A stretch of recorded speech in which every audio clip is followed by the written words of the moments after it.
9th 10th కాకుండా ఇంకొక 12 సంస్థలు ఉన్నాయి. అది మూడవది. నాలుగవది వచ్చేసి నదీ జలాలు. ఐదవది విద్యుత్ బకాయి.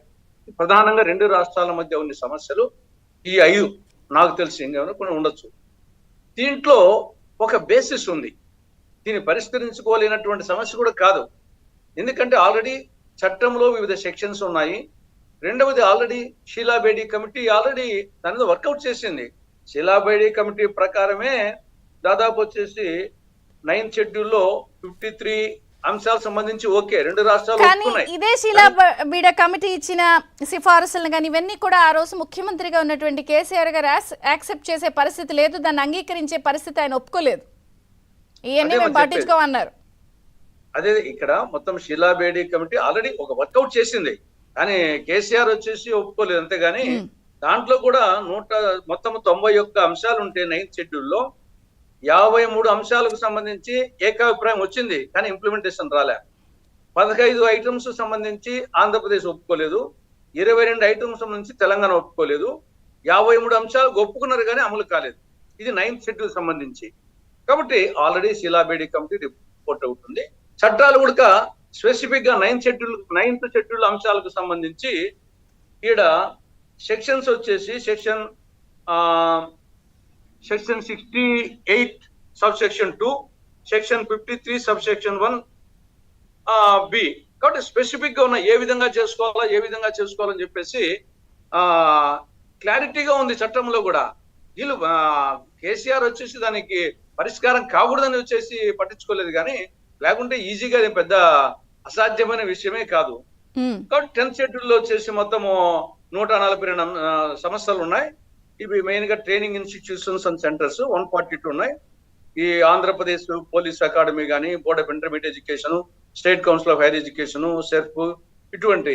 కాబట్టి ఓవరాల్ గా 9th షెడ్యూల్ 10th షెడ్యూల్ రెండు ఐటమ్ రెండు కలిసి 1,42,603 కోట్ల ఆస్తులు ఉంటాయని చెప్పేసి ఓవరాల్ గా ఎస్టిమేట్ చేయడం జరిగింది. 1,42,600. రేపు జరిగే 6వ తారీఖు మీటింగ్ తో లేదు ఇద్దరు సహృద వాతావరణంలో వెళ్ళిపోతుందా, లేదు ఇవ్వము, లేదు ఇలా కుదరతానంటారా? గవర్నర్ కూడా వచ్చి వెళ్ళారు, నిన్న ఆ ముఖ్యమంత్రితో మాట్లాడారు, 3 రోజుల క్రితం ఈ ముఖ్యమంత్రితో మాట్లాడారు. ఇక్కడ చట్టం చాలా క్లారిటీగా ఉంది. మా చట్టంలో వచ్చేసి ఇది ఆంధ్రప్రదేశ్ పునర్వ్యవస్థీకరణ చట్టము సెక్షన్ 53 సబ్సెక్షన్ 1 బి కింద the headquarters of such undertakings shall be apportioned between the 2 success state on the basis of population ratio. అంటే చట్టంలో చాలా క్లారిటీగా ఉంది. కాబట్టి దాని ప్రకారంగా వచ్చేసి విభజించుకోవాల్సిందే. అదేవిధంగా ఈ రెండు కానప్పుడు సెక్షన్ 75 సబ్సెక్షన్ 1 ఏం చెప్తుంది, 1 year లోపల పరిష్కరించుకోకుంటే కేంద్ర ప్రభుత్వం జోక్యం చేసుకోవాలా. కాబట్టి కేంద్రము నిర్లక్ష్యం చేసింది, వీళ్ళు పట్టించుకోలేదు. కాబట్టి అదేం పెద్ద సమస్య కదా అనుకుంటే ఇద్దరు కూర్చుంటే చట్ట ప్రకారంగా ఈజీగా చేసుకోవచ్చు. ఇక సమస్యల్లో వచ్చేసి మిగతా విద్యుత్ బకాయిలు అది 6,627 కోట్ల 86 లక్షలు అని ఆంధ్రప్రదేశ్ ప్రభుత్వం చెప్తా ఉంది. విద్యుత్ బకాయిలు ఇవ్వాలని ఇది ఒక అంశం. మెయిన్ ఇంకోటి అంటే నదీ జలాల సమస్య. నదీ జలాలు కూడా సెక్షన్ 84 సబ్సెక్షన్ 85 ప్రకారంగా చాలా క్లారిటీగా ఉంది. దీంట్లో సెక్షన్ 84 వచ్చేసి అపెక్స్ కౌన్సిల్, సెక్షన్ 85 వచ్చేసి కృష్ణానది యాజమాన్య బోర్డు, గోదావరి నది యాజమాన్య బోర్డు. కాబట్టి ఆల్రెడీ బోర్డు నోటిఫికేషన్ కూడా ఇచ్చేసాయి. మొత్తం ఈ ప్రాజెక్టులన్నీ సెంట్రల్ గవర్నమెంట్ పరిధిలోకి పోయినాయి. కాబట్టి ఇప్పుడు రాష్ట్రాలు పెద్ద చేసేది ఏం లేదు.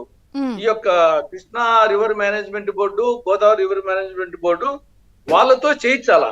కాబట్టి బోర్డులు ఏమి, the administration, regulation, maintenance and operation of the projects ఇవంతా నోటిఫికేషన్ ఇచ్చిన తర్వాత ఇవి మొత్తము అన్ని ప్రాజెక్టులకు గోదావరి కృష్ణానది మీద ఉన్నటువంటి అన్ని ప్రాజెక్టులకు సంబంధించి administration, regulation, maintenance and operation అంతా వాళ్ళ పరిధిలోకి పోయింది. కాబట్టి వాళ్ళతో చేయించుకోవాలి అంతే.